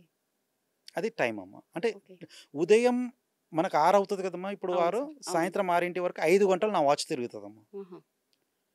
Evening 6 నుంచి హ్మ్. మళ్ళా నెక్స్ట్ డే మార్నింగ్ 6 ఉంటది కదమ్మా! అవును. ఇంకొక 5 గంటలు తిరుగుతది. అంటే 12 గంటలకి 5 గంటలు. 12 గంటలు రీప్లేసింగ్ బై 5 5 అవర్స్. ఓకే. అంటే మొత్తం 24 hours replaced by 10 hours. Okay. ఇది సిస్టమ్ అమ్మా. ఇది ఏం ఇలా మారదు. చేయొచ్చంటారా? అంటే ఇది ఇలా నేను వర్కౌట్ అవుతుందా? చేశానమ్మా. నా దగ్గర ఆల్రెడీ ఉంది డివైస్. ఓకే. ఓకే. ఓకే. దీని మీద ఏమన్నా పేటెంట్ రైట్స్ తీసుకున్నారా సార్? తీసుకొని ఏమన్నా? ఇప్పుడు ఒకటమ్మా పేటెంట్ అనగానే నేను ఒకటి చెప్తున్నాను. పేటెంట్‌ని కూడా చాలా అంటే సరళంగా లభించే విధంగా ఉంటే బావుంటది. నేను హ్మ్. ఒకటి చెప్తున్నాను. యూనివర్సల్ కాంటినెంటల్ పేటెంట్ అనేది నా బుక్‌లో ఉంటదమ్మా. హ్మ్. పేటెంట్ అనగానే ఒక అణు కష్టపడి హ్మ్. ఒకటేదో కనిపెడితే అను వాళ్ళ పేరెంట్స్ బయటికెళ్ళి అదంతా చేసేటప్పుడు నువ్వు ఎందుకమ్మా నువ్వే కష్టపడతావు అనే విషయానికి వస్తది. అంటే ఒక అమ్మాయిని బయటికి పంపలేరు. హ్మ్. సిస్టమ్ ఎలా ఉండాలంటే మీ దగ్గర ఇన్వెన్షన్ వచ్చినప్పుడు హ్మ్. ఎల్ఐసి ఏజెంట్ మన ఇంటికొస్తాడమ్మా. అవును. మన పాలిసీ కోసం. హ్మ్. వై కాంట్ ఒక సైంటిస్ట్ దగ్గరికి హ్మ్. State government employees, central government employees హ్మ్. వీలైతే కాంటినెంట్ నుంచి కూడా హ్మ్. ఏముంది అక్కడి నుంచి వాళ్ళు ఫ్లైట్‌లేసుకొని రానక్కర్లే. టెలికాన్ఫరెన్స్ ఇయాల వీడియో కాన్ఫరెన్స్‌లు ఉన్నాయమ్మా. అవును. తీసుకొని అవును. ఏం ఇన్వెన్షన్ చేసావో నిన్ను అడగడం ఈజీయే కదా! ఈజీయే సార్. సో, ఒక ఇన్వెన్షన్‌ని గవర్నమెంట్స్ పేటెంట్ చేసే విధానం వస్తే గవర్నమెంట్‌కి డబ్బొస్తదమ్మా. అవును. నేనేమంటున్నా నాకిద్దరు పిల్లలు. హ్మ్. వాళ్ళు బతకడానికి కొంచెం అమౌంట్ ఉన్నా సరిపోతది. అవును. కానీ నా పిల్లలు కాకుండా ఇంకా 800 క్రోర్ పాపులేషన్ ఉన్నారు. వరల్డ్ వైడ్‌గా ఉన్నారు. వాళ్ళకి కూడా ఇన్వెన్షన్స్ అవసరం. హ్మ్. నేనేమంటున్నా కాంటినెంటల్‌కి 25% ఇవ్వండి. సెంట్రల్ గవర్నమెంట్‌కి 25% ఇవ్వండి. హ్మ్. స్టేట్ గవర్నమెంట్‌కి 25% ఇయ్యండి. హ్మ్. మా పిల్లలకి ఒక 25% రాయల్టీ ఇవ్వండి దాంట్లో. వచ్చే 100% రెవెన్యూలో. ఓకే. సరిపోతది. ఓకే. 800 క్రోర్‌కి సరిపోయినప్పుడు మా ఇద్దరి పిల్లలకి సరిపోదా 25%? గ్యారంటీగా సరిపోతుంది. సరిపోతుంది కదా! అంటే నేనిక్కడ కష్టపడొద్దమ్మా. అంటే గవర్నమెంట్‌లు కూడా ఎంత ఈజీగా ఉండాలి పేటెంటింగ్ విధానం అంటే, ఉమ్, మనము తిరుగుతూ ఉంటే మన చెప్పులు అరిగిపోతుంటే మనకు విసుగొస్తుంది. అవును ఒక ఇన్వెన్షన్ మరుగున పడిపోయే సిస్టమ్ వద్దు. అవును ఇన్వెన్షన్ ఉందని నేను ఫోన్ చేశాను అనుకోమ్మా, మన దగ్గర అన్నీ అంటే state committee, central committee, continental committees అన్నీ మనకు ఇమ్మీడియట్గా నీకు ఏం కావాలరా బాబు అనే కాడికి రావాలా. ఏమో ప్రభాకర్ డిజేబుల్డే, స్టీఫెన్ హాకినర్ డిజేబుల్డే ఏమో. అవును మేము అక్కడ స్టీఫెన్ హాకిన్కి వచ్చే గౌరవం ప్రభాకర్కి ఎప్పుడు వస్తుందమ్మా? అంటే ఆయన అంటే ఎంత కష్టపడ్డారో స్టీఫెన్ హాకిన్స్ ఆ, అలాగే మీరు కూడా స్టీఫెన్ ఎంత కష్టపడ్డారో మీరు కూడా అంత కష్టపడే స్థాయికి వెళ్తారేమో సార్. అంటే గవర్నమెంట్స్ రికగ్నైజ్ చేశాయి కాబట్టి ఆ స్థాయికి వెళ్ళాడమ్మా. అవును అప్పట్లో గవర్నమెంట్ వేరే కదా సార్. అది వేరే కంట్రీ కాబట్టి. అవును మన దగ్గర మన దగ్గర లేదు ఆ అంత సిస్టమ్. ఫాస్ట్ లేదు. సో నేనేమంటున్నా అంటే, మీరు స్టీఫెన్ హాకిన్ లాగా ఉమ్, ఇదక్కర్లే, ప్రతి వ్యక్తికి ఒకటే రూల్ తీసుకోరండి. ఈజీ రూల్స్ ఉండాలా, అవును. కాంప్లికేట్ చేయకండి. కాంటినెంటల్ పేటెంట్ చేయడం వలన అక్కడ సెంట్రల్ గవర్నమెంట్ లాభపడుతుంది, స్టేట్ గవర్నమెంట్ లాభపడుతుంది, ఇక్కడ ఇన్వెంటర్ లాభపడతారు. ఉమ్, జస్ట్ కొంచెం విధానం మార్చుకోండి, ఓకే అది అంటున్నాను. Okay sir. సో అంటే పేటెంట్ అనే విషయం వచ్చినప్పటికీ ఉమ్, కొంచెం ఈజీనెస్. నేను ఇప్పుడు నాకు వచ్చింది అని నేను తెలంగాణ గవర్నమెంట్కి ఒక ఇన్ఫర్మేషన్ ఇస్తే నెక్స్ట్ మినిట్ నాకు ఫోన్ వచ్చే విధంగా ఓకే మూడు మూడు ప్లేసెస్ నుంచి ఫోన్ వచ్చే విధంగా నాకు ఉంటే హ్యాపీగా ఉంటుందమ్మా. ఓకే అంటే నేను విజన్ నాకు ఒక్కడికి లేకపోవచ్చు, కానీ విజన్ ఉన్న వాళ్ళకి కూడా అదే ప్రాబ్లం ఎదురవుతుంది. ఓకే సో సైంటిస్టులను గౌరవిద్దాం. అంటే మేధావులు ఆఫీసులో చుట్టూ తిరగడం కంటే ఆఫీసర్సే కొంచెం ఈ విషయంలో ఒక స్టెప్ మేధావులకు కాల్ చేస్తే ఉమ్, సొసైటీ బాగుపడుతుందమ్మా. Okay sir. సార్ అలాగే నాట్ ఫర్ సేల్ అని చెప్పి మీ వినూత్న దృష్టికోణం గురించి ఒకసారి ఎక్స్ప్లెయిన్ చేస్తారా మాకు? ఇప్పుడు మనిషికి రెండు కళ్ళు ఎంతమ్మా, time and work equity, um, not for sale. అసలు ప్రపంచాన్ని నడిపించే రెండు కళ్ళమ్మ అవి. Okay time and work equity ఏం చెప్తుందంటే, మనము క్యాపిటలిజంలో ఉన్నాం కాబట్టి అక్కడ 100% ఎంప్లాయ్మెంట్ ఇవ్వలేము, ఎందుకంటే డబ్బు అయిపోయింది. ఇప్పుడు స్టేట్ గవర్నమెంట్ ఉంది, కొన్ని పాలసీస్ పెట్టేసింది, డబ్బులు లేవు అంటుంది. ఉమ్, సెంట్రల్ గవర్నమెంట్ ఇంకొక చోటకి అప్పు తీసుకురావడానికి వెళ్ళిపోతుంది. అంటే ఇక్కడ ఏమైపోతుంది, మీ దగ్గర డబ్బు లేదని చెప్పి ఇక్కడున్న ప్రజల్ని ఇబ్బంది పెట్టే బదులు ఉమ్, ఇప్పుడు 5 లక్షల ఫ్లైట్స్ అవసరం ఉందనుకోండి అమ్మా, అవును. నా పాలసీ ఏమవుతుందంటే ఎక్కడెక్కడ మనుషులు ఖాళీగా ఉంటారో వాళ్ళందరూ ఫ్లైట్స్ తయారు చేయడానికి రెడీ అయిపోవాలి. Okay. Time and work equity. ఖాళీగా ఉండొద్దమ్మా. అంటే టమాటాలు కాదు కదా మనము మార్కెట్లో ఎక్కువైపోతే కుళ్ళిపోయడానికి. అవును మన వర్క్ అది, మన ఎఫర్ట్స్ ఏది అవసరమో దాని మీద గవర్నమెంట్ ఫోకస్ పెట్టాలి. ఉమ్, ఏది అవసరం లేదనుకో దాని నుంచి క్విట్ అయిపోవాలి. Okay so time and work equity ఏం చేస్తుంది అంటే 100% వర్క్ ఇస్తుంది, ఉమ్, అలాగే 200, 300, 400% అంటే మల్టిపుల్ జాబ్స్ ఇచ్చే విధంగా ఉంటుంది. ఎందుకు అంటే నేను ఎక్కువ గంటలు పని చేయను అంటే చెప్పను. ఇప్పుడు నాట్ ఫర్ సేల్ అనేది జాబ్స్ గురించి చెప్తున్నారా లేదంటే దేని టైం గురించి? అండ్ వర్క్ ఈక్విటీ ఏమో 100% ఎంప్లాయ్మెంట్ అమ్మా. ఉమ్, ఈ రెండు కళ్ళు అని చెప్పాను కదమ్మా, అవును. Time and work equity and not for sale. Okay so time and work equity గురించి నేను ముందు చెప్పేస్తున్నాను, ఎందుకంటే అందరికీ ఎంప్లాయ్మెంట్ అవసరం. అవును ఫస్ట్ గవర్నమెంట్కి అవసరమైన ప్రాజెక్ట్ ఏంటి అంటే టైం అండ్ వర్క్ ఈక్విటీ. ఉమ్, ఒక విద్యార్థి ఎంటెక్ అయిపోయి ఖాళీగా ఉండడం ఎందుకమ్మా? అవును ఆ విద్యార్థి ఎంటెక్ అయ్యేటప్పటికి జస్ట్ అతని ఎఫర్ట్స్ని మనం ఎలా వాడుకోవాలో తెలవాలి ఉమ్, ప్రభుత్వానికి. So time and work equity అది నేర్పిస్తుందమ్మా. మీరు అన్న నాట్ ఫర్ సేల్ ఉంది చూడమ్మా, అవును అది అద్భుతం. ఏంటంటే మేము ఫస్ట్లో చెప్పాను, ఒక విల్లా మనం కొంటాము, ఒక 10 కోట్లు పెట్టి కొంటాం.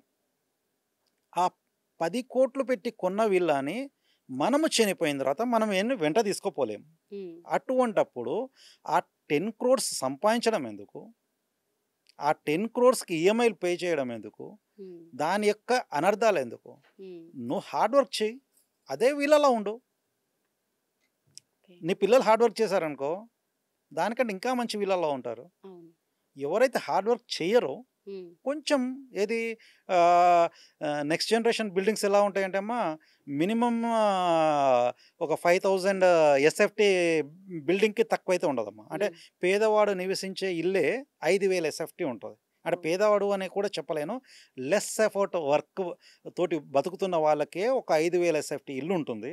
ఉహు, ఇంకా కొంచెం ఎఫర్ట్స్ పెట్టే వాళ్ళకు అంటే టాప్ విఐపి క్యాడర్స్ అంటాం కదా, వాళ్ళకు 20,000 ఎస్ఎఫ్టీ ఇల్లులు ఉంటాయి. So okay. నెక్స్ట్ జనరేషన్ మీకు ఇంతకుముందు ఏఐ వర్సెస్ పీవీ అన్నాం చూడండి. అవును సార్. ఆ పీవీ ఏంటంటే ఒక మంచి వ్యక్తి ఏంటంటే ఒక 20,000 ఎస్ఎఫ్టీ ఇంట్లో నివసించడం. హుహు.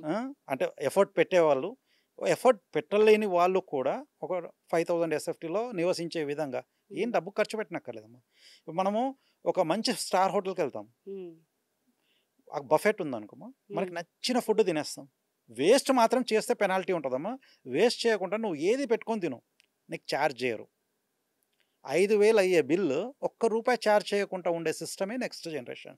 నాట్ ఫర్ సేల్ ఏంటంటే నువ్వు ఏది కొనక్కర్లా, నీకు అన్నీ వస్తాయి. ఉదయం బ్రేక్ఫాస్ట్కి ఏమేమి కావాలో అన్నీ వస్తాయి, లంచ్కి ఏం కావాలో అన్నీ వస్తాయి, ఏది నెక్స్ట్ స్నాక్స్ ఈవినింగ్ వచ్చేస్తాయి, నెక్స్ట్ డిన్నర్కి ఏం కావాలో నీకు ఇవన్నీ వస్తాయి. ఎక్కువ నువ్వు ఏం కష్టపడకు. పై ఫ్లోర్లో నువ్వు ఉండు, మిడిల్లో నీకు ఏది ఆ, నీకు ఫుడ్ గవర్నమెంట్ ప్రొవైడ్ చేస్తుంది, కింద నీ ఆఫీస్ ఉంటుంది. ఓకే. ట్రాన్స్పోర్టేషన్ కూడా అంత ఉండదమ్మా, ఇప్పుడుండే జిగ్జాక్లు ఉండవు. ఇది నెక్స్ట్ జనరేషన్ కలమ్మ. ఓకే. అంటే మీకు ఏఐఏ ఫాస్ట్ అనుకుంటే పీవీ ఇంకా ఫాస్ట్ అమ్మా. ఓకే. అంటే ఒక ఇప్పుడు 100 సంవత్సరాల గ్యాప్ ఉంటుంది. ఆ ఆ! 100 సంవత్సరాల గ్యాప్ని గవర్నమెంట్ సంధిపుచ్చుకుంటే హ్యాపీగా లైఫ్ లీడ్ చేయొచ్చమ్మా. ఇప్పుడు మానవ శ్రమకు విలువ కల్పించే భవిష్యత్తు ప్రణాళిక ఎలా ఉండాలనుకుంటున్నారు మీరు? అదే అంటే మనము టైమ్ అండ్ వర్క్ ఈక్విటీలో అదే చెప్తున్నానమ్మా. హ్మ్. హ్యూమన్ ఎఫర్ట్స్ అనేది నువ్వు పని చేస్తావమ్మా, హ్మ్. అమెరికాలో ఉన్నవాడు పని చేస్తాడు. హ్మ్. వాడు పని చేసినప్పుడు నువ్వు ఇక్కడ ఒక ఏరోప్లేన్ చేయడానికి, ఒకవేళ నీ పని ఏరోప్లేన్ తయారు చేయడం అనుకోమా, నువ్వు ఒక 10 నెలలు లేక ఒక నెల సమయం పట్టింది అనుకో, అక్కడ ఏరోప్లేన్ తయారు చేయడానికి కూడా వాడికి వన్ పడుతుంది. మంతే పడుతుందమ్మా. కానీ పే చేసే మెథడ్స్ ఉన్నాయి చూడమ్మా, హ్మ్. అది డిఫరెంట్గా ఉన్నాయి. సో అక్కడ ఫర్ ఎగ్జాంపుల్ 87 కాకుండా మనం రౌండ్ ఫిగర్ 100 తీసేసుకున్నాం అనుకో, హ్మ్. అంటే మనకి ఇక్కడ పే చేసేదేమో తక్కువ, అక్కడ వాళ్ళకి పే చేసేదేమో ఎక్కువ. హ్మ్. ఇక్కడ ప్రతి దానికి కంపారిజన్ పోతే ఎక్కడో ఒక చోట అయితే ఇబ్బంది క్రియేట్ అవుతుంది. సో అవును. ఈ కంపారిజన్లో వాళ్ళు ఏం చేస్తున్నారంటే హ్మ్.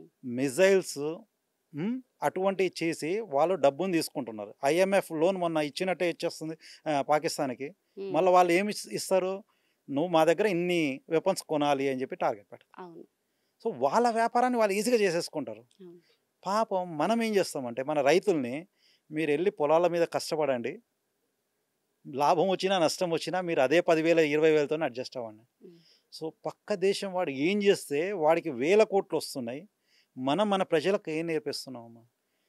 మనం అందరం యూనిఫామ్గా బతకాలి అంటే ఒకడేమో నష్టపోయి మనం ఇక్కడ చెమటార్చకుండా వాడి కష్టం మీద ఆ, అక్కడేమో జవాన్ మనం ఇక్కడ హ్యాపీగా ఉండడం కోసం తన ప్రాణాలు త్యాగం చేస్తున్నాడు. హ్మ్. కిషాన్ మనం ప్రాణాల కోసం పాపం ఆయన అతను పనిచేస్తారు. నష్టాలకు గురి అవుతున్నాడు. మనం హ్యాపీగా అంటే దాని ఫ్రూట్స్ని ఎంజాయ్ చేస్తున్నాం, వాళ్ళు చనిపోతున్నా పట్టించుకోవట్లేమమ్మా. అవును. అది ఉండొద్దమ్మా. హ్యుమానిటీ లేకుండా. హ్యూమన్ ఎఫర్ట్స్కి వాల్యూ ఉండాలి. హ్మ్. హ్యూమన్ ఎఫర్ట్స్కి వాల్యూ ఇచ్చినప్పుడు మాత్రమే సొసైటీలో మంచిగా బతకగలుగుతాం. So time and work equity human ఎఫర్ట్స్ని క్రియేట్ చేసి దానికి మాత్రం వాల్యూ వస్తుంది, నాట్ మనీ అమ్మ. ఓకే. సో నెక్స్ట్ జనరేషన్లో క్యాపిటలిజం ఈరోజు నుంచి జీరో అంటే లిమిట్ ఎక్స్టెండ్స్ టు జీరో అని మేము మ్యాథ్స్లో నేర్చుకుంటామమ్మా. క్యాపిటలిజాన్ని జీరో అనే స్టేజ్కి తీసుకొచ్చే విధంగా ప్రభుత్వాలు కష్టపడి, నేను గ్రహం బెల్ మోడల్ లాగా ఒక చిన్న మోడల్ ఒక డిజైన్ చేస్తానమ్మా. ఓకే. దాన్ని ఎవరో ఒక మేధావులు స్మార్ట్ ఫోన్ టచ్ స్క్రీన్లతో ఇప్పుడు అయితే మన అవును. మొబైల్స్, ఇది గ్రహం బెల్ కనిపెట్టలేదమ్మా.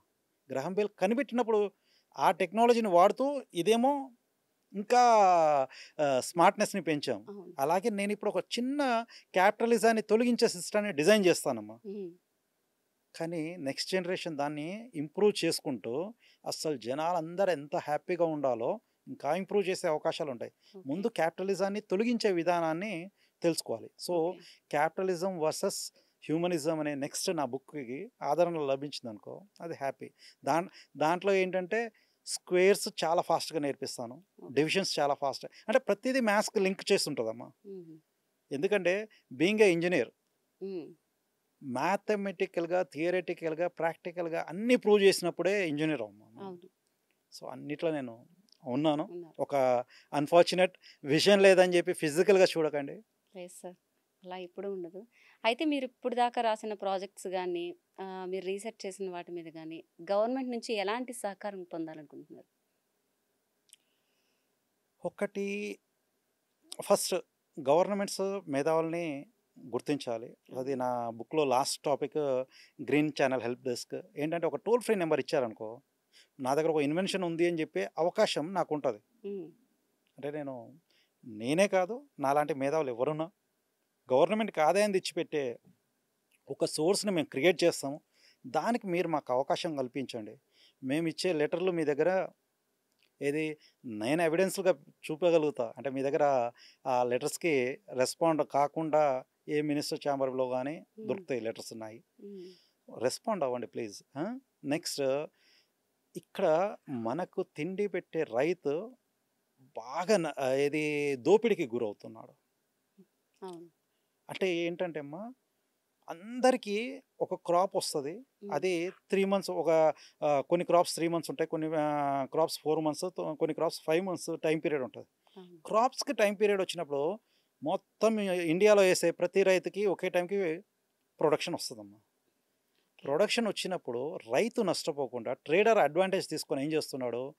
100 వస్తువుని రూ. 60కి ఇస్తావా అంటున్నాడు. మార్కెట్‌లో అది రూ. 100. కానీ వీడు ఇక్కడ స్టోర్ చేసుకోలేని పరిస్థితిలో వాడికి ఆ రూ. 60 కన్నా ఇవ్వడానికి ప్రిపేర్ అయ్యి వస్తున్నాడు. కాకపోతే వాడు ఒక చిన్న స్లిప్ మీద హ్మ్. ఆ ప్రోడక్ట్‌ని అతనికి ఇవ్వాల్సొస్తుంది. నేను వారంలో పేమెంట్ ఇస్తా అంటాడు. వారంలో ఇవ్వడు. నెలలో ఇవ్వడు. సంవత్సరానికి ఇయ్యడు. హ్మ్. పొలిటీషియన్ చుట్టూ, పోలీసుల చుట్టూ తిరగాల్సొస్తది. రైతు ఇన్ని సఫర్ అయ్యే బదులు నా బుక్‌లో ఒకటి ఉంటదమ్మా. Overdraft trading licence. Overdraft trading licence అంటే రైతు కష్టపడనక్కర్లే. హ్మ్. పండించే దగ్గర కష్టం అనేదే రైతు చాలా పడుతున్నాడు. అదంతా మనం గ్రహించాలి. అవును. అమ్మే దగ్గర కష్టపడొద్దు. ట్రేడింగ్ లైసెన్స్ ఇచ్చే ముందే ట్రేడర్‌కి ఒక 100,00,00,000 ప్రాపర్టీ ఉందనుకోమ్మా, అతనికి 20%, 30% బ్యాంక్ లిమిట్ ఇస్తది. అవును. ఆ లిమిట్ తెచ్చుకున్న వాడికే గవర్నమెంట్ ట్రేడ్ లైసెన్స్ ఇయ్యాలమ్మా. ఓకే. అప్పుడు ఏమైపోతదంటే, ఆ లిమిట్ లోపల అతను వ్యాపారం చేసుకోగలిగితే స్పాట్‌గా రైతుకు అకౌంట్‌లోకి అమౌంట్ ట్రాన్స్‌ఫర్ అయితది. హుహు. రైతు దగ్గర నుంచి ఇమ్మీడియేట్‌గా ప్రోడక్ట్ ట్రేడర్‌కెళ్ళిపోతది. ఓకే. సో, ఈ సిస్టమ్ వచ్చిందనుకో, ఇప్పుడు రైతులు ఎప్పుడు ఇబ్బంది పడరమ్మా. అవును. గవర్నమెంట్ కూడా సీఎంఆర్ ఇది రైస్‌ని ఇచ్చేసేసి, మిల్లర్స్ దగ్గర నుంచి రైస్ తీసుకొని పరిస్థితిలో ఆ! అమౌంట్స్ రాని పరిస్థితులు చాలా ఉన్నాయి. అంటే అవును. సిట్యుయేషన్స్ మనం అవునవును. మాట్లాడుకుంటుంటాయి. సో, ఈ టైమ్ డిలేడ్ ప్రాసెస్ అనేది ఒక రైతే అనుభవిస్తున్నాడని కాదు, గవర్నమెంట్స్ కూడా అనుభవిస్తుంది. ఓవర్ డ్రాఫ్ట్ ట్రేడింగ్ లైసెన్స్ పైన దృష్టి పెడితే, హ్మ్. ఇక గవర్నమెంట్స్ స్పాట్ పేమెంట్ విధానం అనేది వస్తది. ఓకే. సో, మీరు అడిగిన ఆహ్, సపోర్ట్. సపోర్ట్ ఏంటంటే గవర్నమెంట్ నుంచి నాకిచ్చే ముందు రైతులకియ్యండి. వాళ్ళు మన ప్రాణదాతలు వాళ్ళు. అవును. వాళ్ళకి సెల్యూట్ చేద్దాం. వాళ్ళకొక సపోర్ట్‌గా నిలుచుకుందాం. Okay sir. ఇప్పుడు 100% విజువల్ ఇంపైర్డ్ పర్సన్స్‌కే కాదు. ఇప్పుడు 100% విజన్ ఉన్న వారికి కూడా, ఉండి చూడలేని వారికి కూడా మీరిచ్చే సందేశం ఏమైనా ఉందా? ఒకటమ్మా, ఇప్పుడు ఫర్ ఎగ్జాంపుల్ నాకొక అవకాశం ఉండి, "అరే బాబు! నువ్వు ఈ అంటే విజువల్ ఇంపైర్డే కాదు, అందరికి నువ్వు ఎంప్లాయ్‌మెంట్ ఇవ్వగలుగుతావా?" అంటే హ్మ్. నెక్స్ట్ మినిట్ నేను ఇవ్వగలుగుతా అని చెప్పగలుగుతానమ్మా. అది గవర్నమెంట్ మీద భారం లేకుండా హ్మ్. చెప్తా. ఎలా అంటే పాత సిస్టమ్స్ ఏవి మార్చకండి. ఇప్పటి నుంచి మీరు చేసే సిస్టమ్‌ని కొంచెం మార్చండి. ఓకే. వచ్చేస్తది. ఎలా అంటే ఒక కంపెనీ ఉందనుకోండమ్మా. హ్మ్. అంటే ఇప్పుడు 1:20 అనుకుందాం. ఒక్క డిజేబుల్డ్ పర్సన్ 20 మంది ఎంప్లాయీస్‌లో ఒక డిజేబుల్డ్ పర్సన్‌ని వాళ్ళ కపుల్‌తో సహా, అంటే హ్మ్. భార్య కావచ్చు, లేకపోతే వాళ్ళ ఇంట్లో ఫ్యామిలీ మెంబర్స్ ఎవరో ఒకరు జంటగా పనిచేసే విధానాన్ని తీసుకొచ్చారనుకో. ఓకే. నేను పని చేయలేని పరిస్థితిలో మా ఆవిడ చేస్తది. హ్మ్. మా బాబు చేయగలుగుతాడు. మా పాప చేయగలుగుతది. ఓకే. మాకొక చిన్న అవకాశాన్ని కపుల్ చేసి ఇవ్వండి. ఓకే. మీరు ఒకటే పేమెంట్ చేయండి. హ్మ్. వర్క్‌ని ఫ్రూట్‌ఫుల్‌గా చేయండి. కాకపోతే ఒక చిన్న అవకాశం ఏమి ఇవ్వండి అంటే, ప్రతి కంపెనీలో హ్మ్. ప్రైవేట్ కానీ, గవర్నమెంట్ కానీ డజంట్ మ్యాటర్. మీకు కావాల్సిందేంటంటే ఒక్కరు పనిచేసే వాళ్ళు కావాలి. అవును. ఒక్కరు పనిచేసే వాళ్ళకు మీరు ఇద్దరిని తీసుకోండి. అప్పుడేమైద్ది, 100కి 5 అవుతాం. అంటే అవును. 105 అవుతాం. అంటే ప్రతి 20కి ఒక డిజేబుల్డ్ ఉంటే 40కి ఇద్దరు అవుతారు, 60కి ముగ్గురు అవుతారు, 80కి నలుగురు అవుతారు, 100కి అవుతారు. అంటే మీరు 95 మెంబర్స్ మీరు ఇష్టం వచ్చిన రిక్రూట్ చేసుకోండి. ఒక్క 5 మెంబర్స్ ప్లేస్లో 10 మెంబర్స్ ఇస్తాం మీకు. ఒక డిజేబుల్డ్ విత్ కపుల్ అంటే ఓకే. వాళ్ళు ఇద్దరు వచ్చి పనిచేస్తారు, ఒకే ఓకే. శాలరీ ఇవ్వండి. అప్పుడు ఏమైపోతుంది, ఎవ్వరికి భారం, అటు కంపెనీ నడిపించే వాళ్ళకు భారం కాదు, ఇటు అవును. డిజేబుల్డ్కి భారం కాదు. చులుకనగా మేము బతకమమ్మా, హ్యాపీగా బతుకుతాం. డిజేబుల్డ్ అనే వ్యక్తి ఏబుల్డ్ పర్సన్సే అమ్మా, ఏదో ఒక డిజేబుల్డ్ ఉంటుంది. మాకు ఒక చిన్న పెళ్ళిళ్ళు కావమ్మా, డిజేబిలిటీ ఉండడం వల్ల దారుణంగా బతకాల్సిన సిట్యుయేషన్ అర్థం చేసుకోండి. క్యాస్ట్ మీద రిజర్వేషన్ పెడుతున్న అంత మమకారం అసలు ఆ డిజేబుల్డ్ డిజేబుల్డ్ పర్సన్కి ఎవరు, వాడికి భార్య అవసరం లేదా, వాడికి పిల్లలు అవసరం లేదా, వాడికి తోడు అవసరం లేదా? ఏంటి మరి మనం ఏ సిస్టంలో ఆలోచిస్తున్నాం? హ్యుమానిటీగా ఆలోచించినప్పుడు హ్మ్. ఒక ప్రైవేట్ ఉద్యోగంలో జస్ట్ ఒక్క ఎంప్లాయీని తీసుకో, ఏముంది, నేను పని చేయలేను, నా ప్లేస్లో నా బాబు పని చేయగలుగుతాడు, కపుల్ ఇద్దరిని జాయిన్ చేసి ఒక్క ఉద్యోగం ఇవ్వు. ఓకే. వీడు ఖాళీగా ఉండి వాడు ఖాళీగా ఉన్నాం అనుకో, మీరిచ్చే 4000 6000 కోసము మనము ఇది చేయాలి. మీరు అవును. 4000 6000 ఫ్రీగా ఎందుకు ఇవ్వాలి? ఫ్రీగా ఇవ్వద్దు. డిజేబుల్డ్ అని చెప్పి జాలి పడకండి. ఓకే. మేము ఎక్స్ట్రాక్ట్ చేయండి, మా నుంచి వర్క్ ఎక్స్ట్రాక్ట్ చేయండి. అటువంటి సిస్టాన్ని డిజైన్ చేయండి. ఓకే. ఇప్పుడు గవర్నమెంట్ ప్రామిసెస్ చాలా ఉన్నాయి. 2500 రూపీస్ ఇవ్వడం కాడ నుంచి చాలా ప్రామిసెస్ ఉన్నాయి. అవును. గవర్నమెంట్ దగ్గర సొల్యూషన్స్ లేకపోతే మాలాంటి వాళ్ళ సలహాలు తీసుకోండి. ఓకే. ఈచ్ అండ్ ఎవ్రీథింగ్ నేను చెప్తున్నా, గవర్నమెంట్ మీద బర్డెన్ కాకుండా ఈ 2500 ప్రామిసెస్ ఫుల్ఫిల్ చేయొచ్చు. నెక్స్ట్ ఒకటమ్మా, మన ఇప్పుడు ఫార్మర్స్ దగ్గర హ్మ్. ఏ ఏ ఫార్మర్ దగ్గర పోయి మనం ఇది చేసినా అతనే పోయి మోటార్ ఆన్ చేసే సిస్టము ఉంది, అవును. అతనే పోయి గేట్ వాళ్ళు ఆపరేట్ చేసే సిస్టమ్ ఉంది. అవును. కానీ స్మార్ట్ టెక్నాలజీ వచ్చేసిందమ్మా, ఓకే. ఇంకా డిలే చేయొద్దు. తెలంగాణ కానీ ఆంధ్ర కానీ మన ఇండియాలో కానీ అస్సలు ఒక్క ఫీల్డ్ కూడా హ్మ్. మనిషి పోయి ఆపరేట్ చేసే విధంగా ఉండొద్దమ్మా. ఓకే. జస్ట్ ఏంటంటే స్మార్ట్ డివైసెస్ వచ్చినప్పుడు స్మార్ట్ డివైసెస్ని ఉపయోగించుకోవాలి. ఓకే. ఇప్పుడు రైతు భరోసా ఇస్తున్నాం. హ్మ్. రైతు భరోసా ఎవరికి ఇవ్వాలి అంటే స్మార్ట్గా వాళ్ళ ఫీల్డ్ని డెవలప్ చేసే వాళ్ళకి ఇవ్వాలి. హ్మ్. అప్పుడు స్మార్ట్నెస్ వస్తుందమ్మా. ఓకే. ఆ స్మార్ట్నెస్ వచ్చినప్పుడు ఏమవుతుందంటే ఎలక్ట్రిసిటీ సేవ్ అవుతుంది. ఎందుకంటే నైట్లలో ఉండే ఎలక్ట్రిసిటీకి డే ఉండే ఎలక్ట్రిసిటీకి కన్జంప్షన్ డిఫరెన్సెస్ ఉంటాయి. అవును. అప్పుడు రైతు స్మార్ట్ డివైజెస్ తోటి హీ కెన్ ఆపరేట్, అంటే ఇంటి దగ్గరే ఉండి నైట్ 1 o'clockకి తన గేట్ వాల్స్ ఆపరేట్ చేసుకొని తన ఫర్టికేషన్ చేయగలుగుతాడు. అవును. ఆ సిస్టమ్ డెవలప్ చేయాలి. దానికి రైతు భరోసా ఇవ్వాలమ్మా. ఓకే. ఎవరైతే ఏం చేస్తే బాగుంటుందో అతని ప్రొడక్షన్ పెరుగుతుంది, హ్మ్. గవర్నమెంట్ అతన్ని స్మార్ట్నెస్కి తీసుకెళ్ళాలి. అవును. సో నా విషయం ఏంటంటే ఇప్పుడేం ఇవ కొత్తగా లేవు, కానీ ఎవరో డబ్బున్న వారి దగ్గరికి అందుతున్నాయి. అవును. డబ్బు ఉన్నవారికి అందడం కాదమ్మా, ప్రతి ఒక్కరికి ల్యాండ్ అనేది వాల్యుబుల్ ల్యాండే. దానికి అయ్యేది ఏంటి, ఓ 50,000 1,00,000 ఖర్చు అవుతుంది అనుకుందాం. సపోజ్ వాడు ఒక 5 ఎకరాల మీద ఇరిగేట్ చేసేటప్పుడు అతనికి ఆ స్మార్ట్ డివైసెస్ కొనే అవకాశాలు ఇవ్వండి. అది గవర్నమెంట్ ఎలాగో రైతు భరోసా లాగా పే చేస్తుంది కదా, ఆ! ఆ పే చేసేదితో స్మార్ట్ స్మార్ట్నెస్ డివైజెస్ కోసం. ఉన్న వ్యక్తికి ఇవ్వండి. ఓకే. అప్పుడు ఏంటంటే ప్రతి ఒక్కరు స్మార్ట్నెస్ వైపు వచ్చేస్తారు. అవును. మనము వరల్డ్ని ఎట్లా మార్చాలి అనేది మనం ఆలోచిస్తే వరల్డ్ అలా మారుతుందమ్మా. ఓకే. మనము సింపుల్గా ఇంట్లో కూర్చోబెట్టి డిజేబుల్డ్ కదా అని జాలిపడి ఇవ్వడము, ఓల్డ్ ఏజ్ కదా అని, వితంతువులు కదా అని ఇవ్వాల్సిన అవసరం లేదు. అవును. We can extract work from each and every person. Okay. చనిపోయేంత వరకు, నా ఊపిరి ఆగిపోయేంత వరకు నేను ఏదో పని చేయగలుగుతానమ్మా, అవును. నా బ్రెయిన్ యాక్టివ్గానే ఉంటుంది. అవునా కదా? అంతే సార్. ఎవరైనా అంతే. ఎవరికైనా అది కష్టపడి పని పాసిబుల్ చేయాలంటే కష్టపడి పని చేయాలనే ఆలోచన ఉంటే చనిపోయే ముందు వరకు కూడా చేయొచ్చు. చేయొచ్చు. సో గవర్నమెంట్స్ ఏం ఆలోచించాలంటే how we extract work from an individual. అవును. అది చదువుకొని పాపం ఏది 20-25 సంవత్సరాలు వాళ్ళు డిగ్రీలు పూర్తి చేసుకొని ఎంటెక్లు పూర్తి చేసుకొని ఖాళీగా ఉంటే ఏం సిస్టమ్ అమ్మ ఇది? అవును సార్.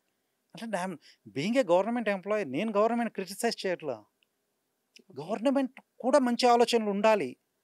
అందరినీ మనము ఏది డబ్బు డబ్బు డబ్బుతోనే అక్కర్లా, డబ్బు లేకుండా కూడా అకామిడేట్ చేసేవి చాలా ఉన్నాయి. ఇప్పుడు నేను చెప్పాను, అతని పొలంతో అతను స్మార్ట్గా తను ఇరిగేట్ అవును. చేసుకోగలుగుతాడు. అవును. మీరు ఇచ్చే ఒక 4 ఇయర్స్కో 5 ఇయర్స్కో రైతు భరోసా ఎలాగో ఉంటుంది, సపోర్ట్ ఉంటుంది. హ్మ్. నువ్వు అంటే అతను పే చేయలేని పక్షంలో గవర్నమెంట్ ఎలాగో పే చేస్తూ ఉంటుంది కదా. అవును. సో ఇట్లాంటివన్నీ చాలా స్మార్ట్నెస్ ఉన్నాయి. ఇంకొకటి మనకు ఇంక్యుబేటర్స్ ఉంటాయమ్మా. అవును. ఇంక్యుబేటర్స్ తోటి కోడి పిల్లలు చాలా ఉత్పత్తి అవుతుంది. ఓకే. ఒక డిజేబుల్డ్ కొన్ని కోళ్ళు పెంచేసేసి మ్మ్. Incubation చేశాడనుకో okay. కోడి పిల్లలు అయితే వస్తాయి. ఓకే. కోయిల్ బర్డ్స్ నుంచి కోయిల్ పిల్లలు వస్తాయి. మ్మ్. ఇలాగ ఫిషరీస్లో నుంచి ఫిషెస్ని వాటి హ్యాచెస్ పెట్టేయగలిగితే మ్మ్. పిల్లలు వచ్చేస్తాయి. పిల్లలు వస్తాయి. అంటే నువ్వు 2500 కానీ అక్కడ 4000 కానీ 6000 కానీ ఏదైతే ఇస్తున్నావో ఎక్స్ట్రాక్ట్ వర్క్ వాళ్ళ నుంచి ఆ వర్క్ చేసుకొని అవి మామూలుగా ఏదో ఒక పాండ్లో వదిలేయమ్మా. ఫిషరీస్ అయితే ఏదో ఒక పాండ్లో వదిలేయి, అవి రేపు పెద్దగా అవుతాయి. అది గవర్నమెంట్కి ఇన్కమ్గా, అదే ఆ విలేజ్కి ఒక ఇన్కమ్గా మారుతుంది. అవును. స్కూల్స్కి బుక్స్కి గాను ఫర్నిచర్ గాను ఉపయోగపడుతుంది. ఏది ఫ్రీగా ఎందుకు ఇవ్వాలమ్మా? అవును. వాళ్ళ నుంచి వర్క్ ఎక్స్ట్రాక్ట్ చేయి. అంతే. ఇంకా నువ్వు చాలా ముందుకు వెళ్ళిపోతావు కదా. అవును. సో నేను being a Panchayati Raj government employee నాకు కనుక అవకాశం ఇస్తే మా ఇంజనీరింగ్ డిపార్ట్మెంట్స్ని ఫైనాన్షియల్ లంగ్ స్పేస్గా మార్చగలుగుతా. ఓకే. ఫైనాన్షియల్ లంగ్ స్పేస్ అంటే గవర్నమెంటే మాకు డబ్బులు ఇవ్వాల్సిన అవసరం లేదు. ఓకే. మేము గవర్నమెంట్కి డబ్బు సృష్టించే విధానాలని కూడా మ్మ్. మేము చేయగలుగుతాం. ఓకే. మమ్మల్ని వాడుకోవాలి. ఓకే.